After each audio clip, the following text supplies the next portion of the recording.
ചേച്ചി അനു മാലിക്കിനെ കുറിച്ച് ആ ഹിന്ദി അനുഭവങ്ങൾ പിന്നെ വരെ ഈ പാടുമ്പോൾ അക്ഷരസ്ഫുടത എല്ലാവരും ചേച്ചിയുടെ കാര്യത്തിൽ പെർഫെക്ഷനാണ്. പക്ഷെ എന്നാലും അക്ഷരം എനിക്ക് ആദ്യകാലത്തെ കുറേ പാട്ടുകൾക്ക് തന്നെ ചില ഈ ഉറുദു മിക്സ് ചെയ്ത് വരുന്നപ്പോൾ ഖുഷി എന്നൊക്കെ അത് ഇവിടെ നിന്ന് ഇങ്ങനെ നമ്മളിങ്ങനെ കാർക്കിക്കില്ലേ ആ ടോണിൽ വരണം. അതൊക്കെ എനിക്ക് ആദ്യം കുറേ ബുദ്ധിമുട്ടായിരുന്നു കേട്ടോ. പിന്നെ അത് അവർ ഒരുപാട് കറക്റ്റ് ചെയ്ത് തരുമായിരുന്നു. പിന്നെ പറ്റുന്നത്രയും അത് അവർ പറയുന്ന പോലെ ചെയ്യാൻ ശ്രമിച്ചിട്ടുണ്ട്. പക്ഷേ പിന്നെ എപ്പോഴും ചിലപ്പം കൂടുതൽ നമുക്കൊരു മലയാളവും തമിഴൊക്കെ പാടുന്ന അത്ര ഒരു ഫ്രീഡം ചിലപ്പോൾ. പക്ഷേ ഹിന്ദി ഞാൻ ഹിന്ദി തന്നെ എഴുതി പാടുന്നത്. അപ്പോൾ അത് അവർക്കൊരു സന്തോഷമാണ് നമ്മൾ ഹിന്ദി തന്നെ എഴുതണമെന്നുള്ളത്.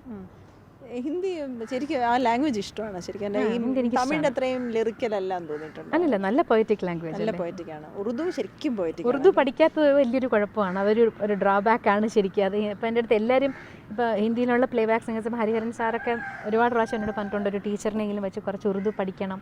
എനിക്ക് തീർച്ചയായിട്ടും അതിൻ്റേതായ ഡിഫറൻസ് കാണും ഉച്ചാരണത്തിൽ. കഴിഞ്ഞ ദിവസം SS ഡിജിറ്റൽ സ്റ്റുഡിയോയിൽ പോയപ്പോൾ അവിടുത്തെ റെക്കോർഡിസ്റ്റ് പറയുകയാണ് അൾട്ടിമേറ്റ് ഫീമെയിൽ സിംഗർ. ഒന്നും പറയാനില്ല, അതൊന്നും പറയാനില്ല. പക്ഷെ അതിന് ഏറ്റവും വലിയ ക്വാളിറ്റി എന്ന് വെച്ചാൽ ഇത്രയ്ക്ക് ഡൗൺ ടു എർത്ത് ആണ്. ഓരോ പ്രാവശ്യം പാടാൻ വന്നിരിക്കുമ്പോഴും നമുക്ക് റിഹേഴ്സൽ എടുക്കാമെന്നല്ലാതെ ടേക്ക് എടുക്കണമെന്ന് പറയുകയില്ല.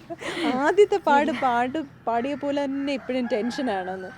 അത് ടേക്ക് എന്ന് പറയുമ്പോൾ ഒരു ടെൻഷൻ വരും.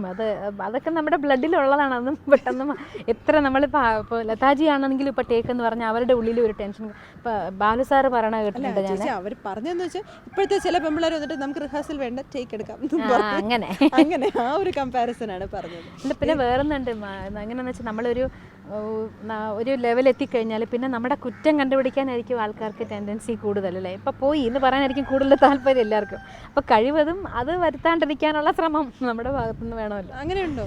അത് തീർച്ചയായിട്ടും കുറ്റം പറയുന്ന ക്രിട്ടിക്സാണ് ഒരുപാട് പേരുള്ളത്. കൂടുതൽ ക്രിട്ടിസൈസ് ചെയ്യുന്ന ഒരു വിധത്തിൽ എന്താണെന്ന് വെച്ചാൽ ക്രിറ്റിസിസം ഒരു വിധത്തിൽ നല്ലതാണ്. നമുക്ക് നമ്മളെ തന്നെ കറക്റ്റ് ചെയ്യാൻ പറ്റും, അതൊന്ന്. പിന്നെ നമ്മളെ പൊക്കി പറയാൻ ഒരുപാട് പേര് കാണും. പക്ഷെ നമ്മുടെ കുറ്റങ്ങൾ എന്താണെന്ന് പറഞ്ഞു തരുന്നതും നമ്മൾ കേൾക്കണമല്ലോ തീർച്ചയായിട്ടും.